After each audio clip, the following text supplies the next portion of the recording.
Chapter 3, Technological Disruption, is pervasive and deepening. The atom has already enveloped your life. If we are to begin to believe that a centuries-old trend of accelerating economic growth is ongoing and about to take us to very high growth rates, we have to take the analysis to a much more personal and precise level. We have to observe and measure how this trend has enveloped your life. The ubiquitous meme embedded into most discussions of technological progress is Moore's Law. The iconic observation by the great Gordon Moore of Intel traces its origins back to 1965, where an article in Electronics magazine described how the number of transistors in an integrated circuit is destined to double every year, later revised in 1975 to double every 2 years. Now, half a century later, this publication aims to introduce a next-generation two-axis concept to the venerable and still valid but nearly succeeded Moore's Law. Anyone who has purchased computers over the years has come to expect the price of computing power to halve every 18 to 24 months, making the expanding constellation of gadgets cheaper and smaller. But for most people, the observation stops there. They don't see the true long-term implications of this pricing phenomenon beyond the need to upgrade their computer or smartphone every few years. This oversight is akin to missing the forest from fixating on an individual tree. Since Moore's Law is limited to semiconductors and specifically to comparing one chip to the next one chip, the unknown sister of Moore's Law must be mentioned alongside it. Data storage technologies have improved in a manner identical to Moore's Law, even though it involves different technologies only indirectly related to semiconductors in entirely different companies. $1 purchases much more storage than $1 billion could have purchased 40 years ago, and that storage occupies much less space today. But there is yet another layer to this exponential progress which transcends even Moore's Law and the equivalent for storage. Consider that on top of the approximate 18-month doubling times of both computational power and storage capacity, both of these industries have grown by a combined average of approximately 14% a year for the last 50 years. Individual years have registered much higher or lower growth than that, but let us say that the trend growth of both industries continues to be 14% a year. Software price performance doubles at a much slower rate, 6 to 9 years per doubling by many estimates, but nonetheless is an exponential improvement in its own right. The revenue growth rate is an indicator of device proliferation and technology diffusion, and many visible examples of this surging wave present themselves to the observant eye. Consider the television programs of the 1970s, where the characters had all the household furnishings and electrical appliances that are common today, except for any product with computational capacity. Yet, prosperity has risen greatly since that time, and it is obvious what the only catalyst could have been. Closer to the present, among 1990s sitcoms, how many plot devices would no longer exist in an age of mobile phones and Google Maps? Take a program as widely viewed as Seinfeld. Refer to the episode entirely devoted to the characters not being able to find their car or each other in a parking structure, 1991, or this legendary bit from a 1991 episode in a Chinese restaurant. These situations are simply obsolete in the era of mobile phones. The Breakfast at Tiffany's situation, 1994, created by George Costanza, would be obsolete in an era of Netflix, Wikipedia, and YouTube. The Soup Nazi of 1995 could avoid aggravation today by exclusively taking and fulfilling online orders for pickup. He would never have to see a customer face-to-face, just as well since he now has to contend with Yelp reviews.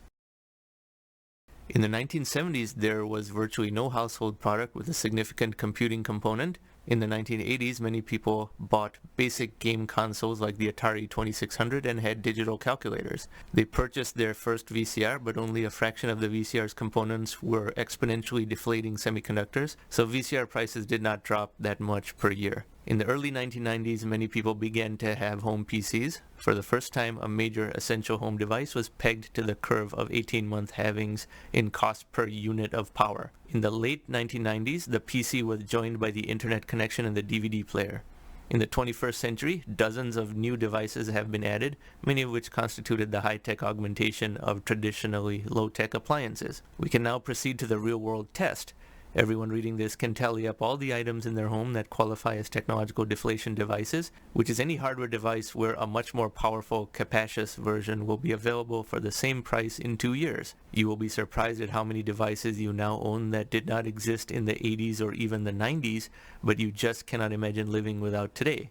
This poll started with the first version of this publication in 2016. Include actively used PCs, LED TVs and monitors, smartphones, tablets, game consoles, VR headsets, digital picture frames, LED light bulbs, home networking devices, laser printers, webcams, DVRs, Kindles, robotic toys, and every external storage device. Count each car as one node, even though modern cars may have $4,000 of electronics in them.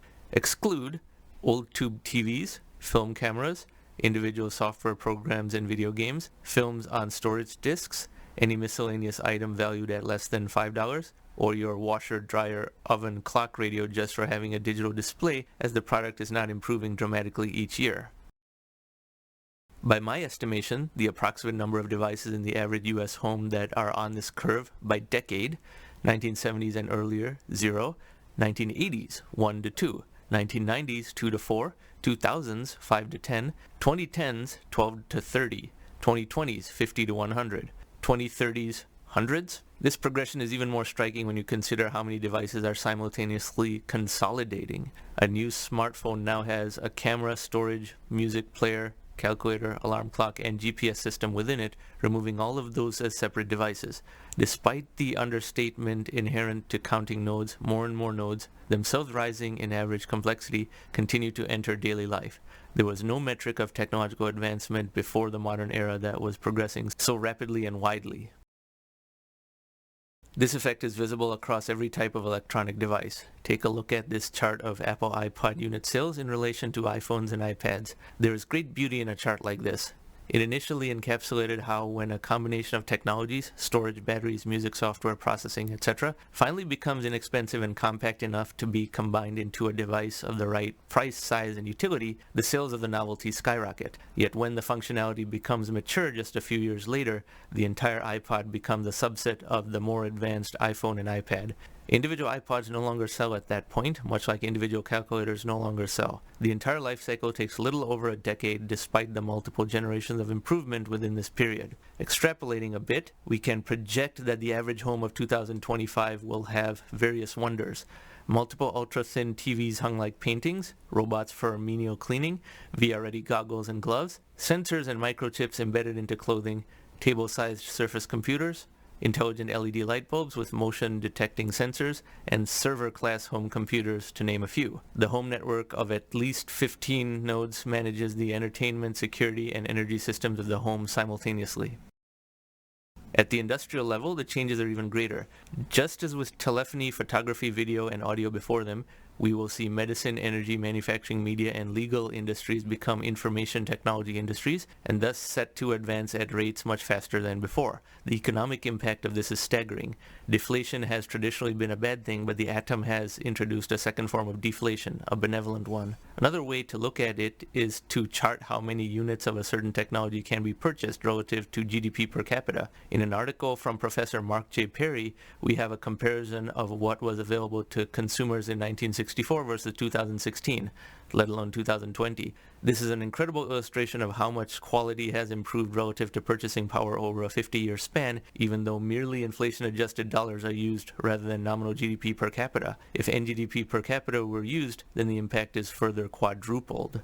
Now, when one expands the scope of this observation about proliferating deflationary nodes, we can add up the revenues of the semiconductor, electronic storage, software, and other such technologically deflating industries. As of 2020, this calculation comes to about $2.7 trillion a year, or 3% of world GDP. This figure was just 2% of world GDP when the first version of this publication was released in 2016, just 1% in 2004, and only about 0.5% of world GDP in 1992. So rapidly deflating products and components are becoming an ever-rising percentage of all economic output. If the proportion doubles again in the same pattern, then it could be 6% of world GDP by 2030 or so, continuing to rise after that. This progressing convergence of world GDP with technology is exceedingly important to every aspect of the future economy, from central bank monetary easing to inflation-deflation to the fiscal health of governments. Since almost every new product or service is created and delivered through a process that uses increasing levels of technology,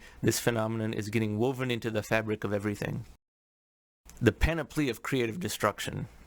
Words like disruption and destruction are usually associated with negative events. This consequently leads many to have a subconscious aversion to technological progress. There's insufficient understanding of Joseph Schumpeter's concept of creative destruction, where the process of technological change topples existing norms and replaces them with new ones in a new power hierarchy. A great book and documentary series to examine is How We Got to Now by Stephen Johnson. Mr. Johnson chronicles the iterative and messy process through which light, sound, time, and other fundamentals were eventually harnessed for modern use. The accelerating rate of change is visible across his narration of historical events, and his work is an excellent prequel to the subject matter we are about to examine. Proceeding to the present, it is not technological disruption that is new, but the exponentially rising rate of change means more sectors, businesses, and lives are being transformed at ever greater speed through an ever-widening cascade of disruptions. This chart from BlackRock displays the rising speed of proliferation of each new disruptive technology. The effect is not even fully captured in this US-only chart,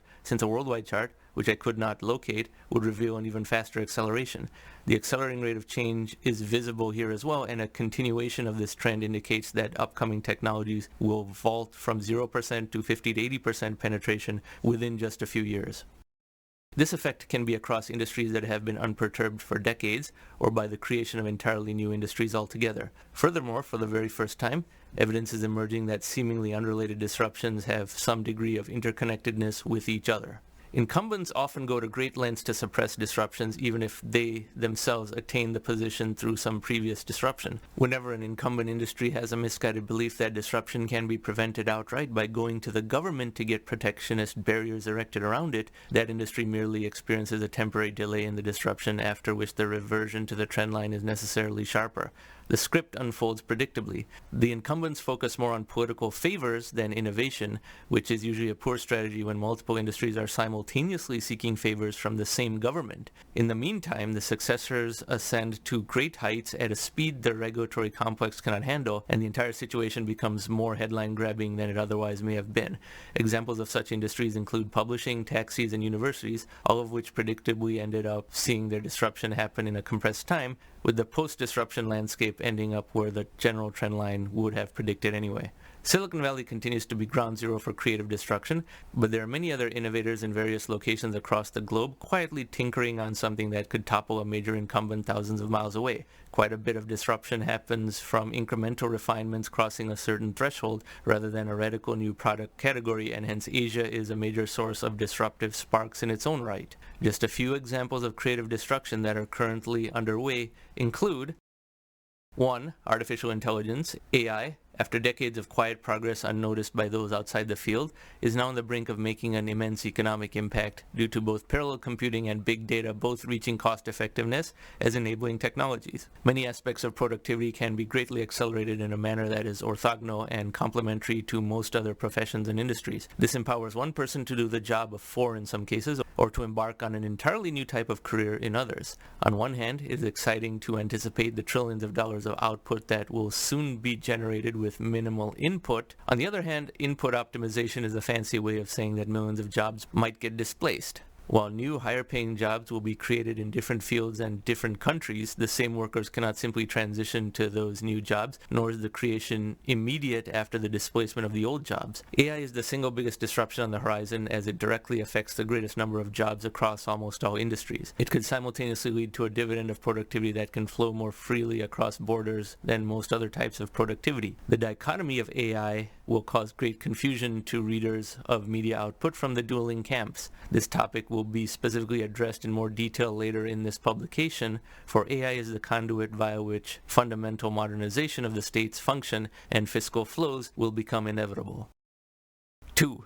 3D printing accelerates many aspects of design, prototyping, and manufacturing, enabling greatly improved or even entirely new processes, products, and services. From this, the thresholds of fixed cost and economies of scale can lower to unprecedented levels, decentralizing and democratizing all aspects of manufacturing. This transforms everything from commodity consumer goods to international supply chains to the production of aircraft, spacecraft, and buildings. The technology can now print in over 200 different materials representing a wide range of cost and durability. Personal manufacturing will soon be accessible to average households. An individual could download a design and print it at home or the corner store rather than be restricted to only those products that can be mass produced. Many complicated shapes that could never have been produced as single units can now be printed, greatly increasing the speed and flexibility of manufacturing. Certain aspects of construction can take a major leap forward, and it is possible that by 2025, construction of basic structures takes less than one-third the time that it does today. This, of course, will deflate the value of all existing buildings in the world at that time, as is expected of any commodity in the atom age. 3. Computing itself is on the brink of its first major transition in about 60 years.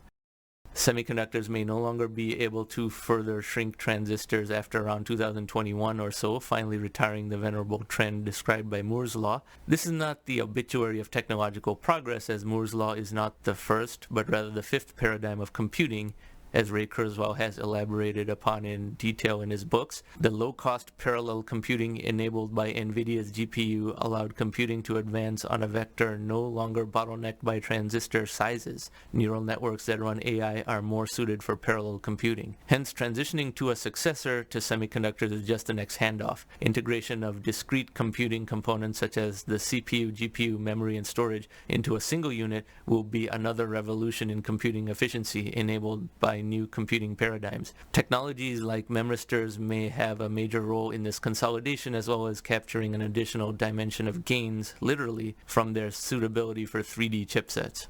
Quantum computing, an entirely different approach to computing, is no longer mere science fiction. Quantum computing functions by chaining together qubits, which, unlike digital bits, can reside in a state of 0 and 1 at the same time. The power of the chain rises as an exponent of the number of the qubits that are chained together, and as the ability to create longer chains arises, quantum computing can greatly surpass the power of any conceivable digital computer. By some estimates, this may be possible by the 2030s, enabling multiple branches and technologies of computing to reside in different niches. 4. Education, both higher and lower, is being disrupted by the day. The education sector has long operated under the fundamentally flawed principle that the cost of the same educational program can rise over time. To the contrary, cost should naturally decline over time, since education is just another form of information and thus governed by the same forces of transmission as other information technologies. Compounding the certainty of their imminent disruption, many universities, overconfident about their irreplaceable status in American society, have bloated their cost structures with excessive administrative personnel. These administrators have, in turn, taken on a role of political activism that has muddled the priorities of many universities away from education and career preparation. In the meantime, several companies have produced courses and even entire degrees that can be completed online at a fraction of the cost of an in-residence degree without the need for relocation. Employers such as Google have moved quickly to recognize these alternatives as legitimate substitutes to traditional credentials when evaluating potential hires. Such employers effectively indicate that a debt-free candidate at age 19 might have the same chance of getting an entry-level position as a debt-laden candidate at age 22. After initial resistance, other industries will gradually follow suit when they see enough LinkedIn profiles of successful Google employees without degrees. Eventually, many high-paying careers will require educational preparation that need not be expensive at all. These careers will in turn pull away bright adolescents from careers that may require massive student loan debt. This example is particularly effective in demonstrating how the atom is self-reinforcing. The fields that are among the most relevant to technological progress, such as computer science, are the ones most suitable for being delivered via low-cost online degrees, attracting more students away from less atom-infused fields. Additionally, the coronavirus pandemic of 2020 may just be the tipping point that moves a large portion of education to the more efficient and pragmatic online model, since many schools and universities have been forced to shutter for months. The other dimension of atom acceleration of education is personalization through AI. Classroom-based methods are suited to only one learning style, when there are in fact over 50 learning styles. As online educational tools use AI to customize to a student's learning style, the software draws from the experience of all other students of that style to adapt to each successive student,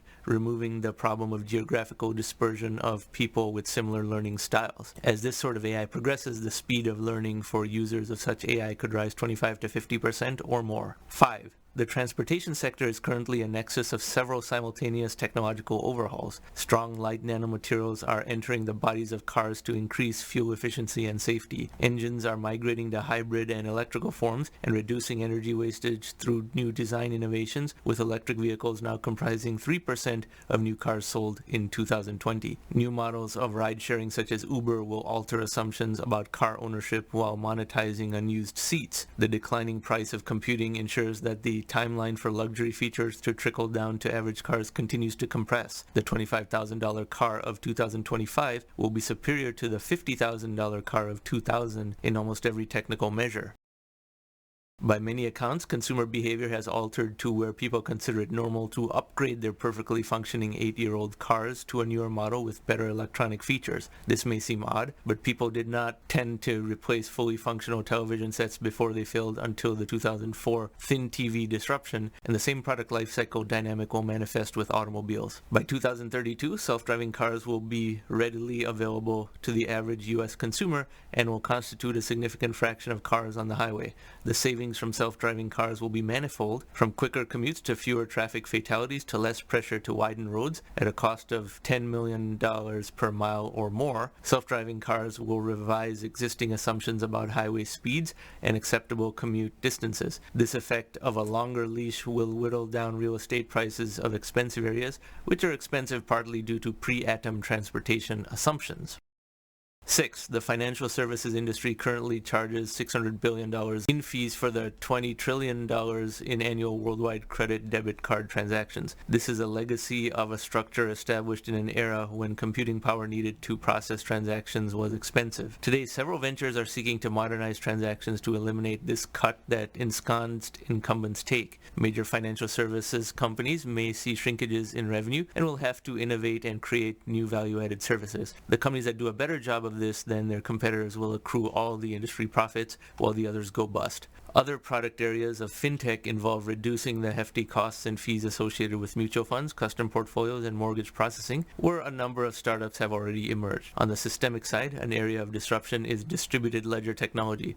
A distributed ledger enables the formation of smart contracts. Such a capability provides a degree of transparency and incorruptibility that may dramatically reduce the cost of transactional security and contract integrity. Smart contracts can automate many forms of contracts that are both expensive and available only in very granular retail forms. For example, a lawyer may have a certain contract template and then charges clients $6,000 for each one with only minimal customization. If he has 1,000 clients over a few years, that is 1,000 times $6,000 or $6 million in fees. If 1,000 such lawyers all do the same thing, then that is $6 billion in fees charged by 1,000 lawyers to 1 million clients. Instead, a smart contract automates all of this and delivers it at less than 1/1000th of the cost, eliminating almost $6 billion in cost across the economy, generating technological deflation and increasing access of this sort of contract to people who are not willing or able to pay $6,000 in the old order. This can be applied to a wide range of contracts as well as government transactions such as registrations, filings, and the disbursement of benefits and grants. Many aspects of government efficiency, federal, state, local, could rise 25% or more. 7. In the healthcare sector, there are a number of disruptions seeking to crack the innovation obstructing walls erected across the industry in country after country. This is a major fort in the battle between technology and excessive graft cronyism. The endless frustration that technology has not yet overcome these barriers to bring cost deflation and market competition to an industry notoriously averse to them may be at a turning point within a few years. The cost of genome sequencing plunged by a factor of 1,000 in an extraordinary 4-year burst from 2007 to 2011 and is still dropping further. While this has not yet created proportional cost reductions across other parts of the healthcare sector due to the enabling components being more static, as those costs inch down, more people will sequence their genomes. From this, networks of common genetic patterns will form by the 2020s. This will accelerate research around the genetics of disease as medicine begins to take on a search engine flavor. When AI enters the equation, As patients feed symptoms and photographs into some deep learning engine, the engine becomes better at diagnosing ailments, which increases broader usage, which increases the engine's precision further in a self-reinforcing loop. A human doctor cannot assimilate the input of thousands of patients dispersed across various geographies, and the engine serving as the AI doctor can be accessed from home at any hour and certainly at much lower cost. As some physicians realize they need to practice medicine in collaboration with these new technologies, the more genome and AI-savvy MDs will thrive, while those who still adhere to the paternalistic paradigm will be left behind. As the medical profession transforms from the greater proliferation of the for patients by patients medium of knowledge, this will begin to lower costs. Another disruption is surgical robotics, where incisions can be small and precise instead of large enough for the surgeon's hands. This minimally invasive approach reduces risks and recovery times of major surgeries by 50 to 90%. Intuitive Surgical, the premier manufacturer of surgical robots, currently holds many key patents in this sector. As their patents expire, the cost of surgical robots will drop greatly as more entrants into the marketplace generate competition and make up for lost time. As more surgical robots connect to the cloud and begin to incorporate AI, the learnings of any one robot will immediately be available to every other robot accessing that repository of algorithms. The persistent problem of healthcare innovation being obstructed by excessive government involvement in each transaction is the creation of the perverse situation where technological changes actually increase costs in the short term. This is because the weight of disruption is not yet enough to generate cracks in the dam levels of pressure. As the scope of technological disruptions eventually becomes too much to regulate, the present disgrace will be overcome and will then finally see costs decline. 8. The energy sector is in the midst of numerous long overdue disruptions that would take several pages to fully describe. The compound effect of multiple disruptions has introduced competition between sectors that were previously unrelated in a superb example of how the atom works. In one of the most important predictions at the Futurist, I predicted in early 2011 the permanent decline in oil prices on account of atom principles. Oil is unlikely to rise above $70 a barrel for a very long time, if ever. Electrical vehicles displace oil consumption with electricity, even while the electricity itself starts to be generated through solar, wind, and ultra-low-cost natural gas from hydraulic fracking technology. Photovoltaics, PV in particular, has been following a steady price decline trend for over 40 years under Swanson's law and is soon going to be the most cost-competitive form of electricity in the lower latitudes that contain most of the world's population. Note the logarithmic scales on both axes of this chart, indicating an exceptionally rapid progress even by atom standards. The electrical economy will be further transformed by revolutions in lighting and batteries, which will lower electrical bills, enable more accessibility to electricity in developing nations, and smooth out spikes that arise from supply-demand mismatches. The creative destruction in energy will extend to the geopolitical landscape, where we see many petrostates much weaker in 2020 than they have been in decades. Eventually, very few countries will be reliant on energy that originates further than 2,000 miles from their own borders, and the practice of transporting liquid hydrocarbons to another hemisphere will be seen for the strange historical aberration it is. 9. After decades of stagnation, space exploration is finally seeing a handoff from being the exclusive endeavor of 3 to 4 major governments to being a target for private enterprise. Private spaceflight is becoming cost-effective through companies like Elon Musk's SpaceX. From these flight capabilities, asteroid mining might be a decade away from yielding trillions of dollars of valuable elements from nearby asteroids, which will of course crush the price of valuable metals on Earth, facilitating new industrial applications and more technological deflation. There is a particular interest in heavier, i.e. precious elements that are rare in the Earth's crust, having sunk to the center, but more common within asteroids due to lower mass and thus gravity. This could collapse the price of gold, platinum, and other metals due to the supply increase. 3D printing adapted for space can construct elaborate structures in space itself merely by refilling the orbiting printer with printing filament, which is far easier than launching finished products into space. Large orbiting mirrors might serve to reflect sunlight towards a desired location on the Earth's surface, such as onto a major city during nighttime. The progress in semiconductor storage, batteries, and data transmission is particularly valuable for space as it permits satellites and probes to shrink down to a mass that can be launched without rockets, while wireless software updates can upgrade them continuously from Earth. We're about to have thousands of times as many images from space of objects never before imaged in such detail as we have had in the past. 10. E-commerce is not new and was the basis of the dot-com bubble of the Y2K era. However, the real value of e-commerce is not the mere ability to save retail overhead costs and have products delivered to the home. There's a second layer of value that is not only being realized now, 20 years after the first wave. The value is from the data collection inherent to e-commerce. It has been long known that companies like Google and Facebook provide their products and services for free because they monetize user data. Amazon does this too, even though its products are not free. Amazon and other e-commerce retailers thus have the ability to undercut brick-and-mortar retail even further without incurring a loss, as the data layer is a second source of money. E-commerce, prior to the coronavirus crisis, was about 12% of total U.S. retail, and the coronavirus quarantine pushed it higher. Even after the crisis abates, it may stay at a permanently higher level on account of this fast forwarding of growth. The shift away from brick-and-mortar retail has many effects, particularly in the United States, where allocation of land to physical retail is far higher than in most other countries. This land will have to be repurposed, which is a huge dividend of new land available for pressing contemporary uses, such as housing. Local governments are not dynamic enough to modernize zoning ordinances and permits to enable the free market to repurpose this resource at market speeds, so there could be disruptive pressure on this front as well, due to the gales of creative destruction unleashed by e-commerce's inexorable rise. The entire concept of suburbia within a U.S. context will have to be reoriented and reimagined. These disruptions are just some of the examples in the pipeline for the next few years, shaking the foundations of old, rigid structures. The Atom Award of the Month, Atom AOTM, chronicles such disruptions across every possible sector, as well as their linkages to seemingly unrelated technological disruptions. The common theme among all of them is their deflationary nature and their process of destroying certain types of jobs while creating other jobs elsewhere at higher remuneration. This is creative destruction at its finest. The typical process of creative destruction results in X wealth being destroyed in one sector while 2x, 3x, or more wealth is created instead by different people in different sectors. For each of the disruptions listed above, X might be $1 trillion or more, yet that is not even the best part, for each disruption exerts a reinforcing effect on every other nascent disruption, as each are dynamic components of the broader atom.